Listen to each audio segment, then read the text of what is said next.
অনেক সময় জীবনে চলাটা খুব কঠিন হয়ে পড়ে। যখন সবাই তোমার বিরুদ্ধে, তোমার মনে হয় তুমি হয়তো জিততে পারবে না এই ম্যারাথন যুদ্ধে। তুমি নিজেকে দুর্বল ভেবো না, তুমি নিজেকে তুচ্ছ মনে করো না, কারণ তোমার সাথে আজও একাকিত্বের শক্তি আছে, যেটার ক্ষমতা আজও অজানা এই পুরো দুনিয়ার কাছে। তোমার একাকিত্ব তোমাকে দুর্বল ভাবতে বাধ্য করে, কিন্তু বিশ্বাস করো, এই ভাবনাটাই তোমাকে নতুন রূপে গড়াতে পারে। জানি তুমিও চাও নিজেকে সফল হতে দেখতে, তুমিও চাও একটা সুন্দর জীবন, যেটা হয়তো আজ অনেকেই কাটাচ্ছে। তুমিও চাও তোমার স্বপ্নকে বাস্তবে আনতে, কিন্তু সত্যি কথাটা হলো এটাই যে এটা সহজ নয়। হ্যাঁ, হয়তোবা অনেকে সহজে পেয়ে গেছে, কিংবা পরিবার কতভাবে পেয়ে গেছে, কিন্তু এটা আজ তোমার কাছে সহজ নয়। হয়তো এটা এতটা কঠিন যে স্বপ্নকে পেতে গেলে হয়তো তোমাকে অনেক কিছুই হারাতে হতে পারে। তবে আজ তোমার কাছে হারানোর মতো কিছুই নেই।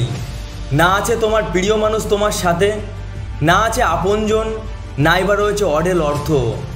এতবার মানুষ তোমাকে নিয়ে মজা করেছে যে তোমার আর কোনো যায় আসে না যে কে মজা করলো আর কে করলো না।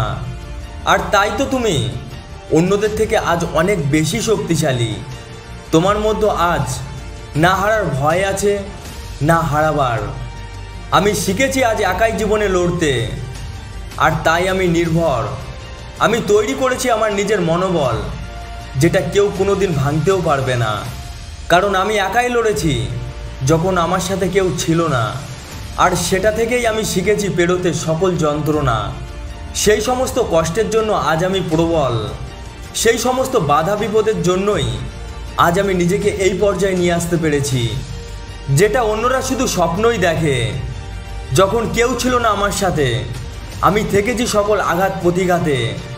ছিল না যখন নাগাল কোনো সহানুভূতির হাতে, তবে এই আজ দেখতে পেয়েছি আলো।